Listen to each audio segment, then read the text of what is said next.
Olá, seja muito bem-vindo. Esse é o canal da Igreja Presbiteriana Betânia em Corumbá. Eu sou o pastor Paulo Gustavo, pastor da nossa Igreja Presbiteriana Betânia.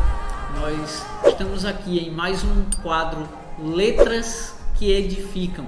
Vem conosco avaliar mais uma canção das nossas playlists.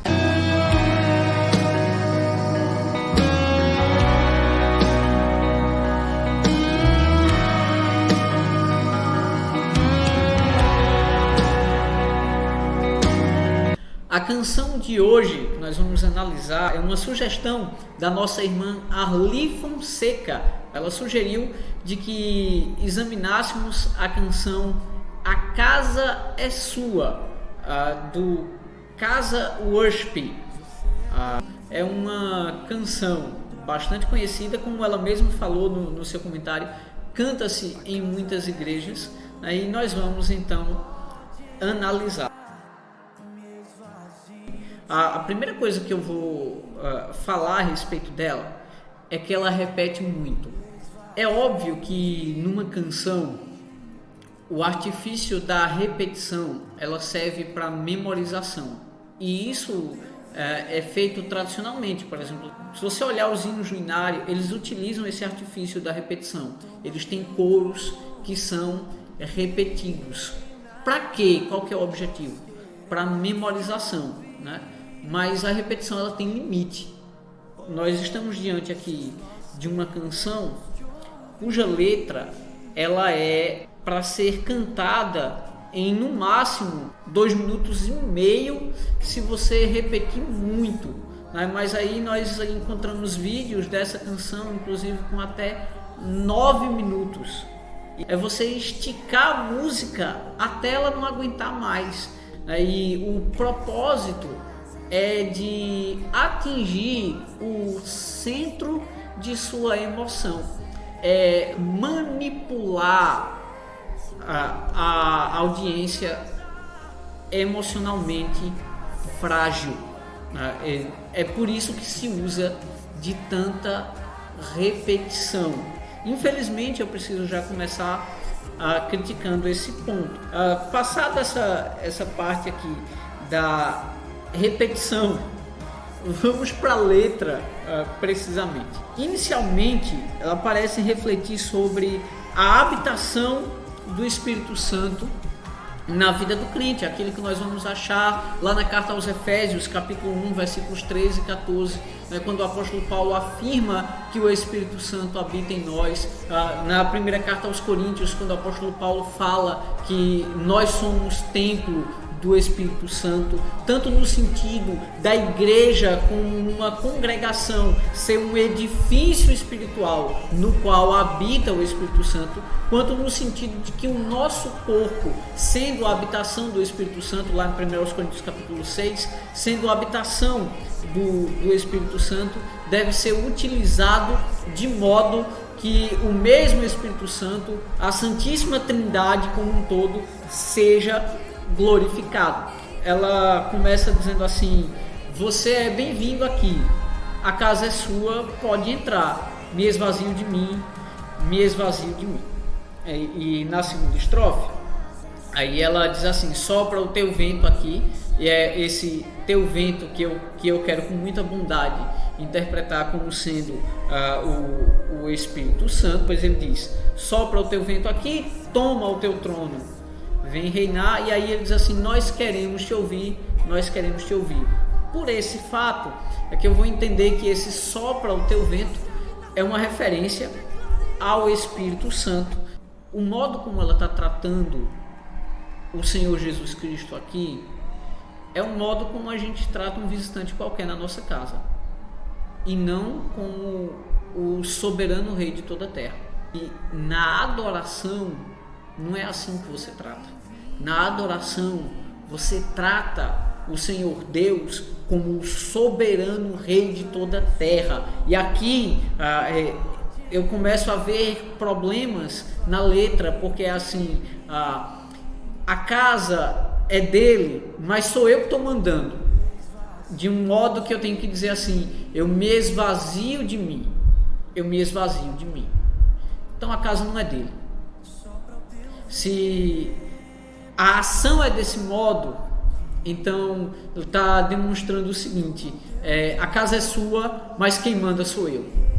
E vamos continuar. Aí ele também diz assim: toma o teu trono, vem reinar. Eu tenho extrema dificuldade com essas expressões, pelo fato de que o trono nunca esteve vazio. Deus nunca desceu do seu trono. Pastor, mas Cristo se encarnou? Sim, ele se encarnou, ele humilhou-se, ele assumiu forma de servo, mas ele nunca deixou de reinar. Ele assumiu uma natureza humana completa, mas ele continua sendo Deus, e sendo Deus, ele continua assentado no trono desde toda a eternidade. Se você olhar agora a sequência dela, aí é quando ela entra no mantra propriamente dito. Ela começa assim: essa casa é sua casa, nós deixamos ela para você, Jesus. Essa casa é sua casa, nós deixamos ela para você, Jesus. Olha, se eu falar de novo, se eu repetir de novo essa frase, você já vai ficar incomodado, né? Então imagine isso sendo cantado continuamente e repetindo ad infinito. Eu quero que você pense só um pouquinho. Como a casa é do Senhor, se sou eu que tenho que deixar ela para você? O princípio regulador do culto diz que Deus é o centro do nosso culto. Tudo gira em torno dele. E aqui sou eu, no meu emocionalismo, que estou dizendo para o Senhor: a casa é sua, eu estou deixando ela para você. Quem que é a autoridade aqui? Os papéis estão invertidos. O Senhor reina soberano. E se o Senhor reina soberano, Ele faz conforme lhe apraz. Não sou eu que deixo a casa para Ele. Ele volta com outro tipo de repetição agora. E aí é assim: apareça, que o teu nome cresça. E isso parece refletir, né, o texto quando João Batista diz assim: olha, importa que ele cresça e que eu diminua. E aí diz assim: enche este lugar. Mas mais uma vez a Escritura ensina que Deus enche todas as coisas, que Ele é onipresente. Eu não preciso fazer esse clamor para Ele. Eu não preciso fazer esse clamor para Ele. E na outra parte dessa repetição quase infinita, apareça, que o teu nome cresça, vem me incendiar, vem me incendiar. E aí eu tenho outra dificuldade extrema com essa frase. Qual é o sentido aqui de vem me incendiar? Quando eu escuto isso, o texto bíblico que me vem à mente é o texto bíblico de Levítico capítulo 10, versículos 2 e 3. Quando Nadab e Abiú tomaram fogo estranho e foram apresentar diante do Senhor, e o Senhor os incendiou. Isso aconteceu com eles justamente porque eles apresentaram a Deus a sua adoração de modo equivocado. E o que Deus exige é que nossa adoração seja apresentada diante dele conforme ele exige na Sagrada Escritura. Isso é o princípio regulador do culto. Com essa canção, eu sinto retirar Deus do centro e colocar o homem no centro. Essa canção, ela tão somente visa o emocionalismo. Ela visa levar você a chorar no culto, a pensar que você está fazendo uma entrega total da sua vida a Cristo, mas na realidade ela só está tentando te emocionar. Ela está tentando manipular você pela sua emoção, porque essa letra ela é totalmente vazia. Eu não faço análise com base no gosto musical, eu faço análise com base na Escritura. Se você quer ouvir essa canção na sua casa, se você acha ela legal para os seus momentos de devocional, quando você quer orar sozinho no seu quarto, direito seu, você pode utilizá-la assim.